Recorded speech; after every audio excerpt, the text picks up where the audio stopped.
All right, Blair just got you caught up on the oldest story ever. It's the tale of a guy who meets beer, guy who loses an iPhone prototype, and Gizmodo meets a prototype and introduces it to the web, and then Steve Jobs releases the hounds. You've heard it 1,000 times. Let's meet the loop.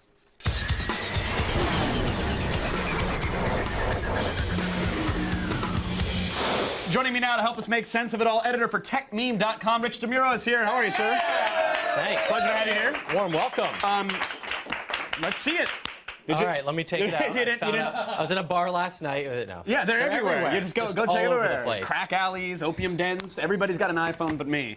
Okay, so the recap is, again, Apple employee gets drunk, loses the phone in the bar. He apparently tries to call Apple, call a handful of other people. He calls Gizmodo, obviously. They're willing to pay $5 grand to take a look at this phone. Why doesn't Apple knows where I am every second of every day. Sure. They've got a beam in my nose. It's a total recalled red blinking tracking device up there. They can locate me with Mobile Me. Why didn't they go to this guy's house, or did they? They did, apparently. So apparently Apple sent some henchmen to this guy's house. They knocked on his door, and his roommate, answered the door, and he's like, I don't know where my friend is. Yeah, Dave's not here. Yeah, I'm sorry, Turtleneck Squad. Yeah. And so, and I don't know if these guys just said okay, and they just went back to Apple with their tails between their legs and just said, hey, we couldn't find it. And I don't know if Apple took that for the answer, but apparently they did go to this guy's house. Well, and Jason Chen, who's the editor for Gizmodo, they visited him as well, but it wasn't Apple. It was somebody else. Yeah, it was this little React Task Force, which is sort of a nice name for, it's just these guys that went there and they knocked down the door. Right. Well, React is the Rapid Enforcement Allied Computer Team, which sounds like a Best Buy Geek Squad in Kevlar vests with some Sam Fisher gear. And they responded. They literally kicked in his door while he was gone, and they took all of his technology, right? Yeah, so him and his wife, they come home from dinner. They probably went to P.F. Chang's or something. They went to this dinner, and they sit there, and next thing you know, the door is knocked in. All his computers are taken, his iPad, his cameras, anything they could have found on there, they took. But React had a warrant to do this.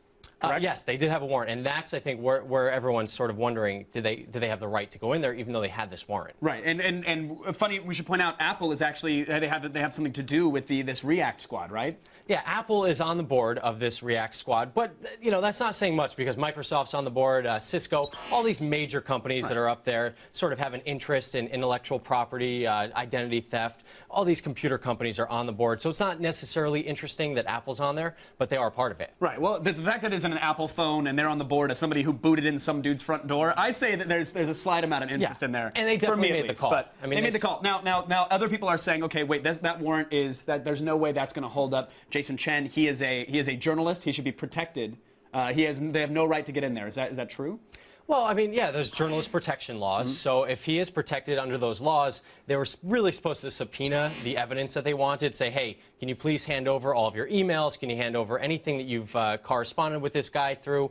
And that way they could have done it, and he could have said no, and then they could have gone to court and said, had a little process in this. Now, the fact is, if they are looking at a criminal investigation, these journalistic laws, these shield laws don't shield you from being a criminal necessarily. Right. So it doesn't say, oh, well, by the way, I'm a journalist. I can do whatever I want. Right. I can pretty much get away with anything right now, Your Honor. I'm going to cut your throat. It's not going to happen. And could this determine if, people are saying, well, this, he's a blogger. Maybe he's not a legitimate journalist. Well, first of all, hasn't that been decided already? Aren't bloggers journalists? Aren't they protected at some point? Yeah. I mean, come on. This guy writes for one of the biggest publishing companies on the web. There's no way someone's going to argue that he's not a journalist. Now, are bloggers doing things a little different than traditional journalists? Have the rules not necessarily been rewritten? Well, yeah, they're publishing stories that 7 million people read. Traditional media isn't doing that anymore. Yeah, so that's one thing that they did different. Yeah, exactly. What about the effect of the next release of the iPhone? Because some people are saying if you're Apple, you've been harmed so much, people aren't going to buy iPhones in the meantime, and then if, let's say, come June, Steve Jobs stands on stage, one more thing, you've already heard it all because Gizmodo scooped us. Do they have to do anything different? I think his one more thing is just going to bring Jason Chen up on stage and be like, we were all in on this. No. Do you buy into that? Some forum trolls are saying this is a big publicity thing, but there's no way. Absolutely do not. But Apple has gotten more press out of this. Obviously, this is not the way Apple wants to do things. They are the most secretive company out there. They don't show you stuff before they're supposed to. Right. So obviously, they're very unhappy this happened. So, but no, it's not a PR stunt in any way, shape, or form. What very quickly, is there a fallout for this? Where do you see we are 6 6 months, a year from now, is anybody doing jail time? Is anybody paying heavy fines? I doubt there could be some fines. There could be some jail time. It could just be an example out of this. You know, hey, let's not let this ever happen again.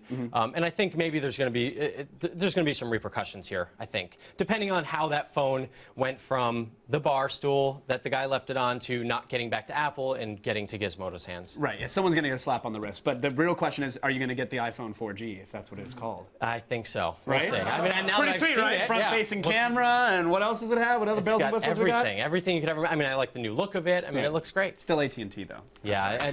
See, that's the thing they didn't find in it. They didn't find the CDMA in it. Right. Yeah. That's what I was waiting for. We were all waiting for that. But look, if they want to kick down my front door, they can do it anytime, as long as that phone works on any other network. So, you go. Rich, always a pleasure, sir. Thanks for being here. Thank you. Guys, Rich DeMiro from TechMeme. Thank you for keeping us in the loop. It's big, it's beautiful, and you're gonna love it. Attack of the Show's Epic April. Weeknights at 7. Only on G4.